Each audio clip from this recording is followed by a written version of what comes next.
Music Power. I started in Great Britain.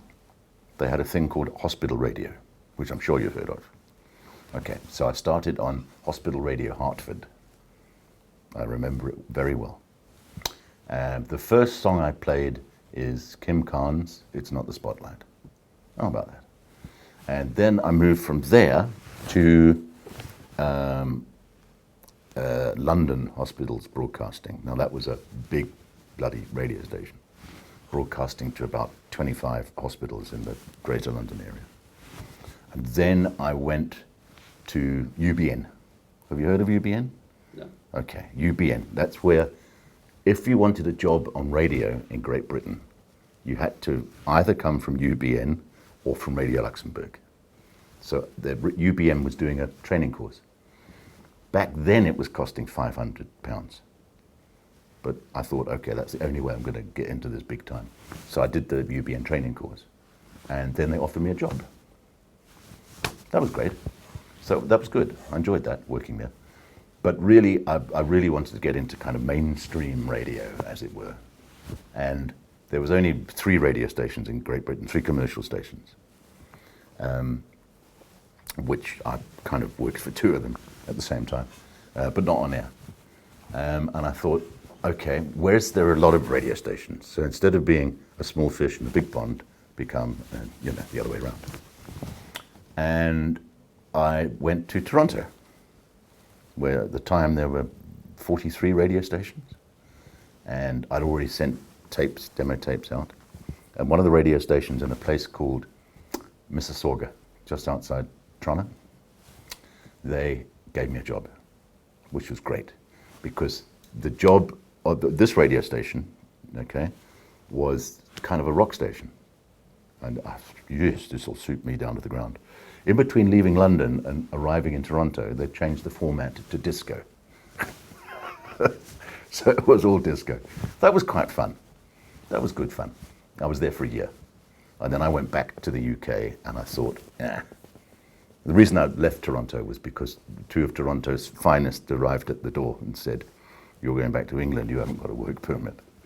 Didn't you have a different name on that station? Jamie Connor, yeah. What was the story?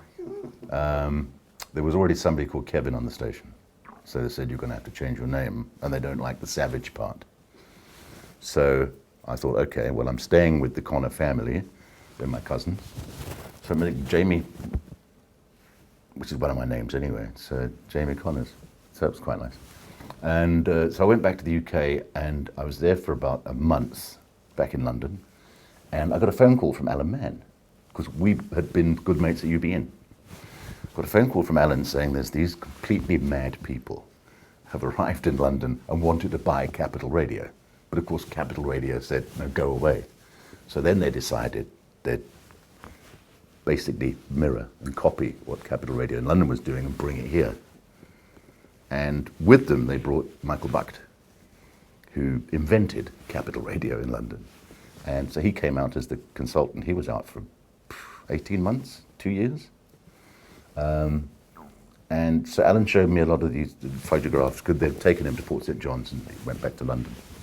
And he said, "They're looking for a drive time presenter who sounds like Roger Scott."